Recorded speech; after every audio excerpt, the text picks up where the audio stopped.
Britain's top military commander has dropped a bombshell admission. Head of the armed forces, Richard Knighton, has told Parliament that UK is not ready for war, not even close. And behind the scenes, the military faces a staggering $35 billion shortage that could cripple the nation's defence for years. More in this next report. Take a look. The admission is stark and unsettling. Britain cannot currently fight a full-scale war. That warning comes not from critics, but from the top of the military itself. The head of the armed forces, Richard Knighton, has said UK is not as ready as it needs to be for the kind of conflict it could face. In plain terms, the country that once ruled the seas is struggling to prepare for modern war.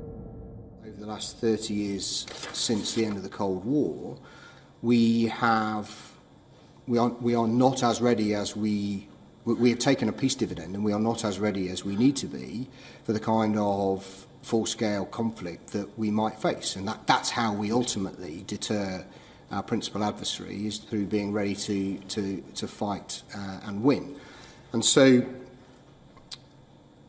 part of that is also about how we modernise and transform the armed forces to make sure they're ready for that fight. Years of cuts have hollowed out the force. Troop numbers are down, ammunition stocks are low, equipment is aging, readiness is fragile. In a world sliding back towards great power confrontation, Britain is running on fumes. Past reports tell the same story. Parliamentary committees have repeatedly warned that the UK would run out of key munitions within days of a high-intensity conflict. Defense chiefs have admitted the military is at its smallest size since the Napoleonic Wars. Warships sit idle for lack of crews. Jets wait on the ground for spare parts. Yet the threats are rising fast. Russia's war in Ukraine has reshaped Europe's security. China is expanding its military reach. West Asia remains volatile. Cyber warfare and space warfare are no longer theoretical. They are raging in real time. The modern battlefield is unforgiving.